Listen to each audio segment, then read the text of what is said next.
totally against fat shaming. I'm totally against shaming anything. You know, the whole school of fat shaming, I think, should be dealt with very seriously indeed. And I think people who fat shame others should be tracked down and dealt with.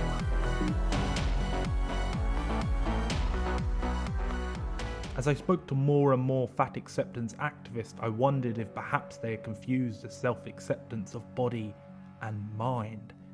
Could fat acceptance promote a healthy mind while striving to be better physically?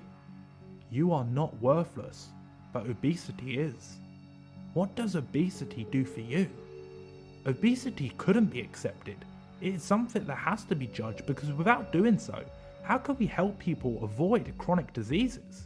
I wanted to speak to a medical professional about this healthy mind, healthy body idea. Dr Miriam Stoppard is a medical doctor and television presenter who has interviewed Margaret Thatcher.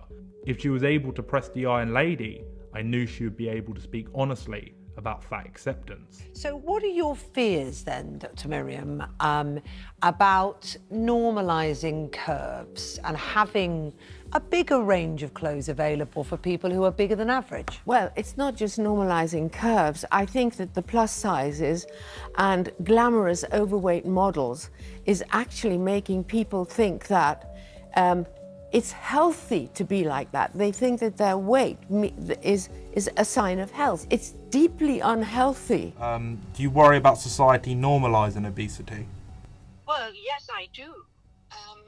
And I think that the advent of supersized models is a step in that direction. Plus-size models as cover girls actually does normalize obesity. It not only normalizes it, it makes it seem like a good lifestyle choice, and that it encourages other people to be the same size as the models. So I think that normalizing obesity is a very dangerous path to go down, because obesity isn't normal. There is no way we can say that obesity is normal. When you're fat, your metabolism has gone haywire and you've lost control a bit. The other thing is that fat isn't neutral. It's not just this jolly, bouncy part of your body. Fat is toxic. It leads to body-wide inflammation, which can cause a variety of illnesses, including diabetes, heart disease, stroke.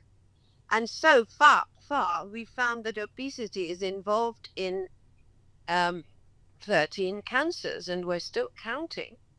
So it scares me. It really scares me that fat could be seen as normal, because fat brings with it a lot of ill health, which may not be obvious at the time, but it's simmering away underneath. The issues that I've come across as well, there's another prominent one. You obviously named like the diseases like cancer and so on. A lot of people that are obese suffer with mental health issues.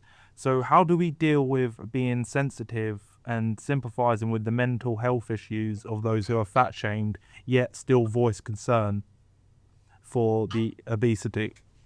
I'm totally against fat shaming. I'm totally against shaming anything.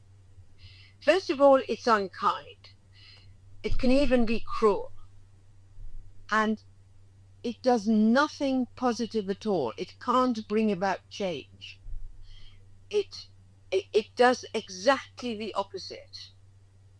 So there is no place anywhere for fat shaming, and no one who's overweight should be subjected to it. Anyone who is likely to suffer mental health problems, because fat shaming is exactly the same as bullying.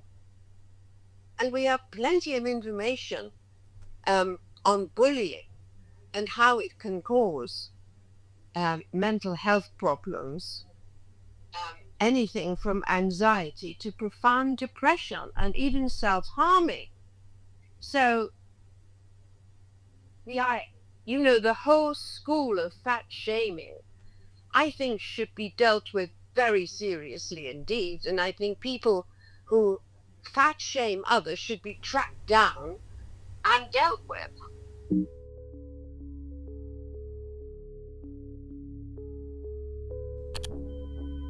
Fat shaming is not a thing. Fat people made that up. Yeah, but I couldn't fit into a store. That's discrimination. No, that means you're too fat and you should stop eating. Are you gonna tell the doctor that they're being mean and fat shaming you when they say you have heart disease? Obesity is a disease? Yeah, so is being a shopaholic. Fat shaming? It's not a thing? Why don't you tell that to the teenagers that killed themselves because people were fat shaming them? Fat shaming? Who came up with that? Bullies and people who hate fat people that have never had to struggle with their weight. Problem with you prefacing your video this way is that the next time you see a fat person, you don't know whether that person has a medical condition that caused them to gain weight. You don't know if their mother just died. You don't know if they're depressed or suicidal or if they just lost 100 pounds. Dr Miriam Stoppard had managed to bring the documentary full circle. If fat shaming was as negative as obesity itself, it may spotlight why so many activists were put off by my call with Dermeister Entertainment. Nevertheless, this call was important to me, and it was finally time to speak to him. It was the call that had meant many would not appear in this film, or talk to me away from the cameras. The most vocal activist of the fat acceptance movement had labelled him a Nazi, and stated that it would be fueling hate by speaking to him. After months of public attacks for the inclusion of this call, my emotions altered between intrigue and nervousness. After all, I had never spoken to a Nazi before.